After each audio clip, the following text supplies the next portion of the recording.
Bonjour, je m'appelle Alma et j'aimerais vous raconter comment je suis passée de noire à blanche. Je sais que ça semble fou, mais écoutez-moi. Je suis née dans une famille riche et aimante. Mes parents étaient formidables. Ils étaient intelligents, gentils et toujours là pour moi.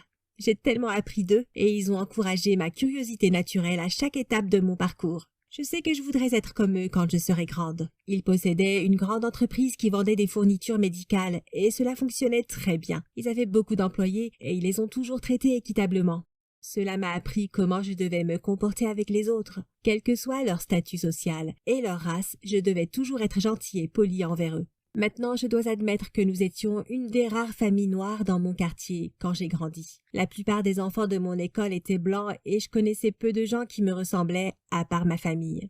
Honnêtement, je n'ai pas été confrontée à beaucoup de racisme pendant mes premières années. Il semble que tant que mes parents étaient riches, les gens ne s'en souciaient pas beaucoup. Je me suis fait des amis facilement et j'étais plutôt populaire dans mon école privée. Mes parents m'ont toujours poussée à faire de mon mieux et j'étais l'une des meilleures élèves de l'école. J'ai participé à de nombreuses activités parascolaires et j'ai même été présidente du conseil des élèves. Donc j'en faisais un peu trop. Tout allait changer pour moi un jour fatidique. Même si tout a commencé de manière si minime que personne ne l'a vu venir. Ce matin-là, je me suis réveillée comme d'habitude et j'ai pris une douche. Je me savonnais quand j'ai remarqué une tache plus claire sur ma peau, à côté de mon nombril. J'ai complètement paniqué. Vous voyez, ma peau était vraiment très foncée. Je n'étais pas une afro-américaine, à la peau claire et je ressemblais à mes parents. J'avais de longs cheveux noirs bouclés et des yeux assortis. Alors la tache claire sur mon ventre se voyait vraiment. Elle n'était pas brune, ni même caramel. Elle était pâle, comme la neige. Je me suis vite séchée et j'ai enfilé la première tenue que j'ai pu trouver, puis je me suis précipitée en bas, totalement stressée. Mes parents prenaient leur petit déjeuner en bas, et ils m'ont demandé pourquoi je ne portais pas déjà mon uniforme scolaire. Je leur ai montré la tache claire sur mon ventre en leur demandant ce qui m'arrivait. Ils l'ont ignoré et m'ont dit que c'était quelque chose qui pouvait arriver et que je ne devais pas trop m'en faire. C'était une toute petite tache, de la taille de mon pouce. J'ai expiré avec un soulagement. J'avais eu si peur pendant un moment, mais la façon dont mes parents m'ont assuré que ce n'était rien de grave m'a fait me détendre immédiatement. Je n'avais jamais entendu parler d'une telle chose, alors je ne savais pas comment réagir. Apparemment, ce n'était pas si inhabituel. J'ai donc remercié mes parents et je suis montée à l'étage pour me préparer à ma journée d'école.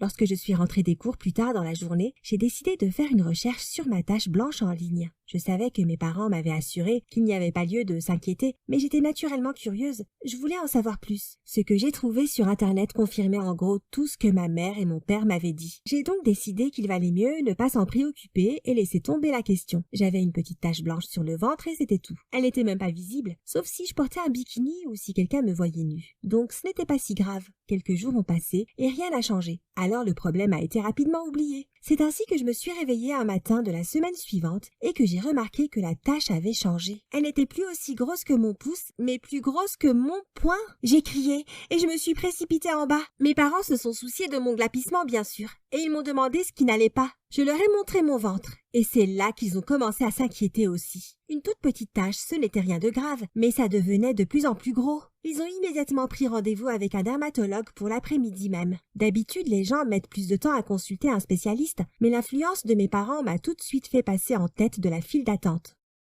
Le médecin a examiné ma tache et il nous a donné une excellente nouvelle. Nous n'avions pas à nous tracasser. Il avait déjà vu ce genre de marque auparavant. Cela pouvait se produire lorsque certains produits chimiques entraient en contact avec la peau, ou naturellement en raison de quelques problèmes mineurs liés à ma génétique. Je ne devais donc pas m'en inquiéter. C'était encore un grand soulagement. Le fait d'avoir un professionnel qui m'assure que je ne devais pas m'inquiéter m'a mise à l'aise. C'est sûr, mais je n'étais toujours pas heureuse d'avoir cette grosse tache sur le ventre. J'étais adolescente et un peu vaniteuse, alors vous pouvez imaginer ma frustration. Mes parents m'ont dit que je pouvais me couvrir de maquillage si ça me dérangeait tant que ça, mais que j'étais belle quoi qu'il arrive. Alors je ne devais pas trop y penser. Mais j'ai insisté, et c'est ainsi que ma mère m'a appris à utiliser des mélanges de maquillage pour couvrir la tache. J'avais l'intention d'utiliser cette technique si jamais je portais des vêtements qui révélaient mon ventre. Heureusement, tant que je portais une robe ou un t-shirt, personne ne le remarquerait. Je sais que je n'aurais peut-être pas dû m'inquiéter autant, mais le contraste était si flagrant. J'avais la peau si foncée, et puis cette grosse tache ronde était si pâle. On aurait dit que c'était la peau de quelqu'un d'autre. Alors j'ai essayé de passer à autre chose et d'oublier. C'était plus facile à dire qu'à faire. Mais à mesure que les jours se sont transformés en semaines et que la tâche est restée de la même taille, je l'ai en quelque sorte acceptée comme faisant partie de mon corps. J'ai continué à aller à l'école comme d'habitude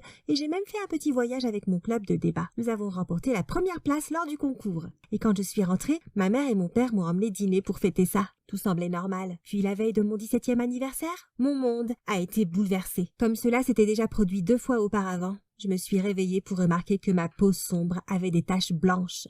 Mais cette fois, ce n'était pas une petite tache ou un cercle de la taille d'un poing. La moitié de mon corps était complètement blanche. Tout était blanc comme neige, de mon ventre jusqu'en bas. Vous pouvez imaginer mon apparence. La peau sombre à partir de mes côtés, puis blanche comme un flocon de neige tout le long de mon corps.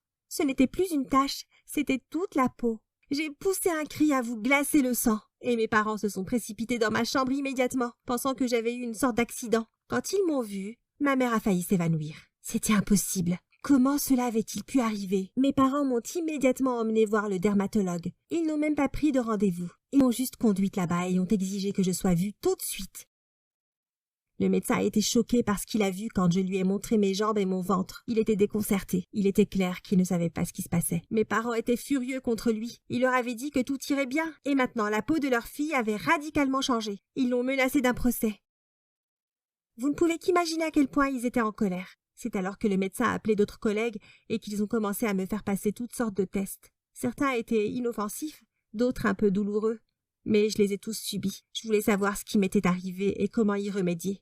Quelques jours plus tard, nous avons reçu des nouvelles dévastatrices. Mon état était irréversible. Nous ne pouvions rien y faire. Mon anniversaire était arrivé et reparti sans qu'aucun d'entre nous ait envie de le fêter. Mes amis de l'école m'ont envoyé des messages pour me demander où j'étais et pour me souhaiter un bon anniversaire. Je n'ai répondu à aucun d'entre eux. Je n'avais pas envie de parler à qui que ce soit. J'étais tellement déprimée et inquiète. Ma peau était si différente de ce qu'elle était avant. Je ressemblais à une personne complètement différente et il n'y avait aucun moyen de résoudre ce problème. Je vais être franche. J'ai pleuré pour m'endormir cette nuit-là. Et puis le matin est arrivé. Je me suis regardée dans le miroir en espérant que la tache blanche ne s'était pas étendue.